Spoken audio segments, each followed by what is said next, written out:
Only about 1 month away, Thailand is going to host the Apec 2022 summit. And it's going to be the biggest international summit in Thailand since the pandemic.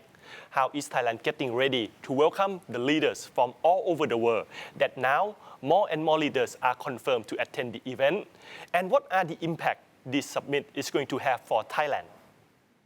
And that's why our guest for today, I would like to welcome Kun Sihasak Phuangketkeow, former Permanent Secretary of Thailand Ministry of Foreign Affairs, and also currently serving as Special Advisor to the Eastern Economic Corridor Development. So I would like to welcome Kun Sihasak Phuangketkeow orท่านอ้วนค่ะ สวัสดีค่ะ สวัสดีครับ สวัสดีค่ะ สวัสดีครับ สวัสดีครับ Thank you for coming to the nation and talking with us today.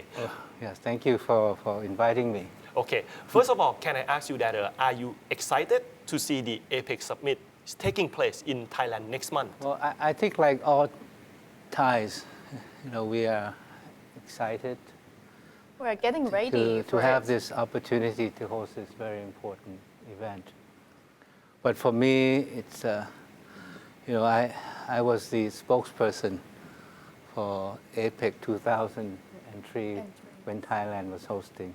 Okay. So it brings back, fond memories of our hosting APEC 2003.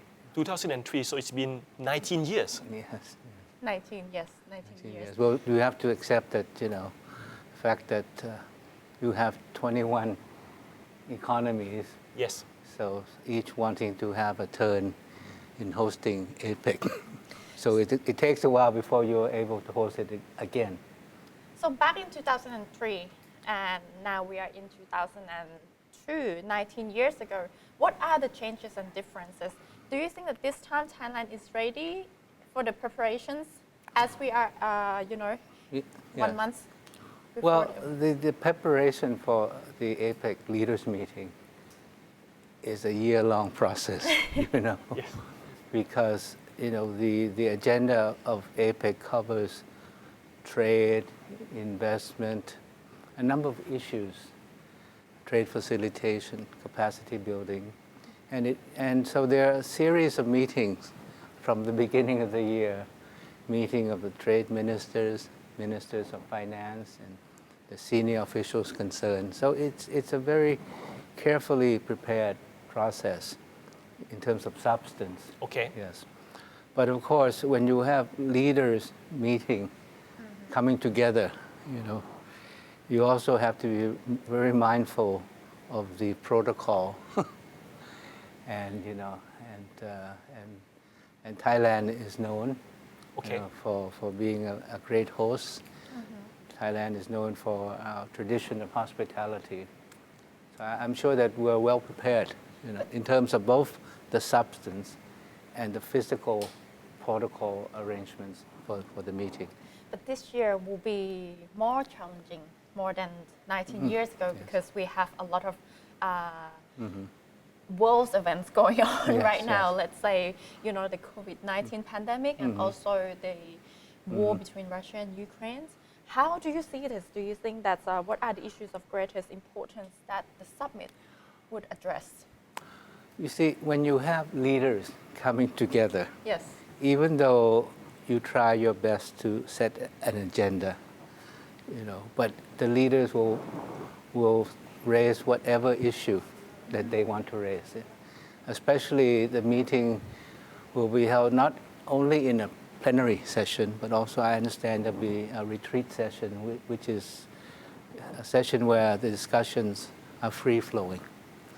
So I'm sure that the main agenda would be, how to promote recovery in hopefully the post-COVID-19 period. And recovery depends on what the themes that we have set for this APEC. Open meaning promoting free trade, investment, balance, and connect, which is we have to reconnect. We have to be able to travel again, especially business travel. And third is that we see these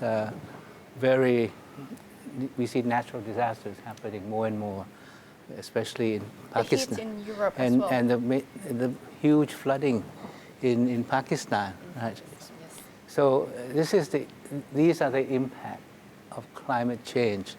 So balance is a very important It's theme. important. How do we promote growth and sustainable development? Okay. Yes. And one of the agenda that Thailand is trying to push in this summit is the increased focus on the BCG, bio-circular green economy. What kind of reception do you expect that other countries will receive this model? Well, I'm sure, because everybody's concerned about the impacts of climate change. And so we have to move to a new model of growth that place emphasis on sustainability. And so the model of growth that Thailand is proposing, which actually coincide with the model of growth of many countries now, is the BCG economic model, bio, circular, and green. And you go to every country nowadays, sustainability, promoting green economy is the focus of almost every government these days. So the BCG theme that we're proposing, I think, will be well received or resonate with the leaders of all the economies attending this Apec meeting. Okay, with this model that Thailand is proposing that we can protect environment and making money at the same time, right? Well, yes, protecting the environment doesn't mean that it's at the expense of economic growth.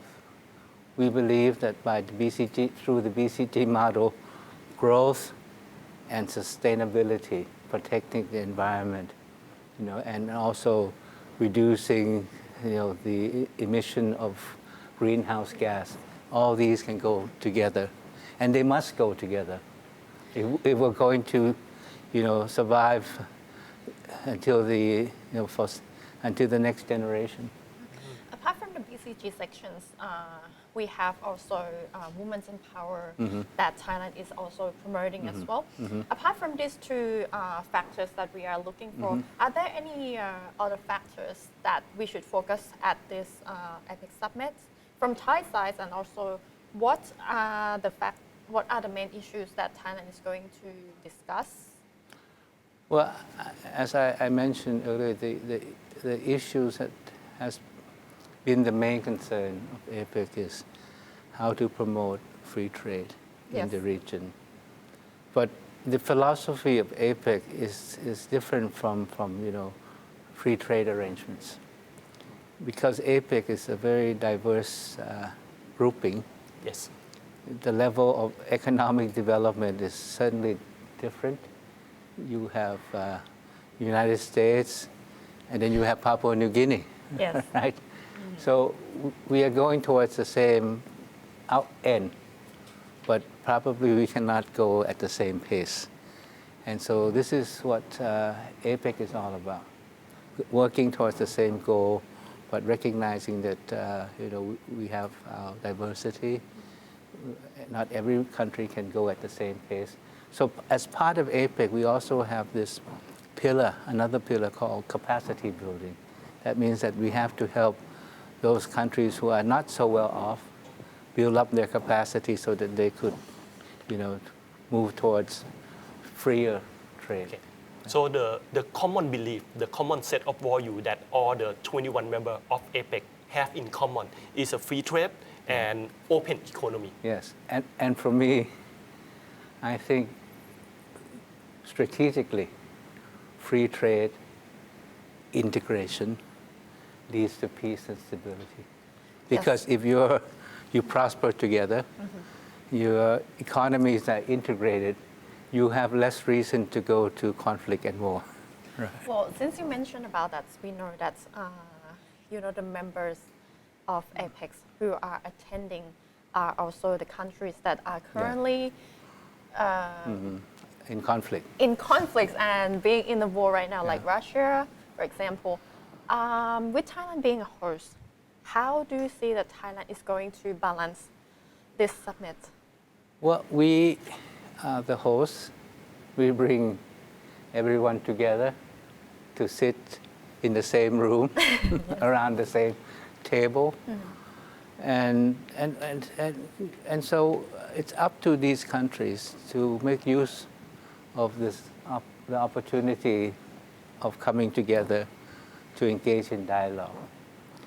And I see that the dialogue need not be just about trade and investment, because leaders, they have also some of the bigger issues in mind. And I think this is an opportunity for them to have a dialogue. Even, when you have a conflict, you still need to have a dialogue. The show must go on. Because how can you resolve a conflict without dialogue? And the leaders, when you have these multilateral meetings, it's not just the leaders meeting together in the same room, but they will take the opportunity to meet bilaterally, right? So it's an opportunity for them to discuss issues that may not be discussed in the meeting itself. Okay. So I see this as an opportunity for dialogue, even on issues that may be not on the agenda of Apec, right? What should be the main factors that Thailand should focus more on balancing this? Well, I think, first of all, to make sure that we have a good agenda, an agenda that is balanced in the sense that it deals with issues of concern to every country, an agenda that is relevant, meaning relevant to the challenges that we face now, which is economic recovery, how to deal with the post-pandemic situation, how to restore trade and investment. And so balance and relevant agenda is, I think, what we've been trying to do. And most importantly, make sure that all the leaders and their delegations are well taken care of when they're in Bangkok. And lastly, can I ask that how can Thai people do their part to make this summit as successful and memorable to all the guests that are coming? Well, if there's more traffic, please understand that this is part of being a host. Okay. No, but I think we have that it's an opportunity for Thailand. For me, I believe for Thailand to get back on the radar screen, to promote Thailand's image in the eyes of those attending the meeting, in the eyes of international. To show our potential. And also to show that Thailand does matter in terms of our foreign policy, in terms of the agenda that we've set for this meeting and the outcome of the meeting. Okay. That's another main factors that I would like to ask. As a few days ago, we've been informed by the Ministry of Foreign Affairs that Emmanuel Macron, the president of France, is also attending Apec. France is not a member of Apec. How do you see these factors? How do you see the importance of his visit here?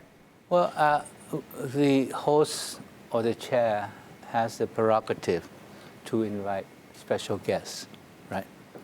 So we believe that France, though not a member of APEC, France is very much interested in the Asia-Pacific region, in the Indo-Pacific. Indo-Pacific, yes. Region.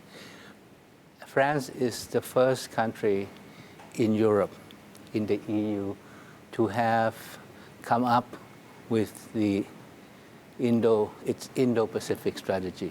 They do. They have a lot of treaties. Yes, and they have territories in the region, but they see the potential, the importance of the region, economic potential, because everybody recognizes that Indo-Pacific, Asia-Pacific is increasingly the center of gravity of the global economy. Right? So it's shifting from the West to... That's right.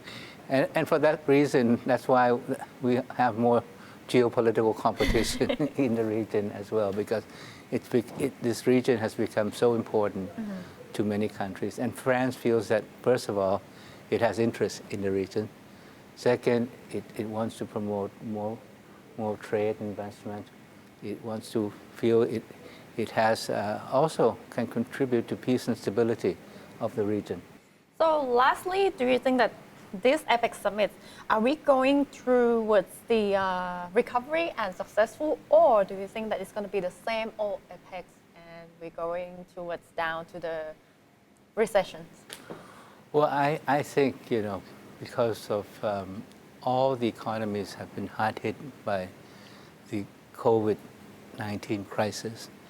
So we have to come together to promote recovery.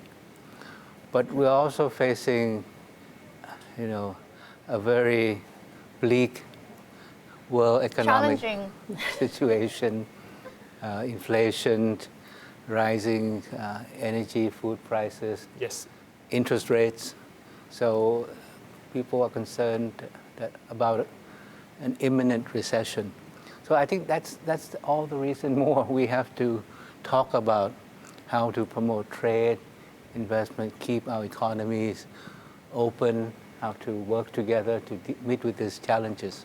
So even with the recession, I think it's still important that the economies come together and talk about cooperation in promoting economic recovery and also revitalizing the Balancing as well. Balancing as well.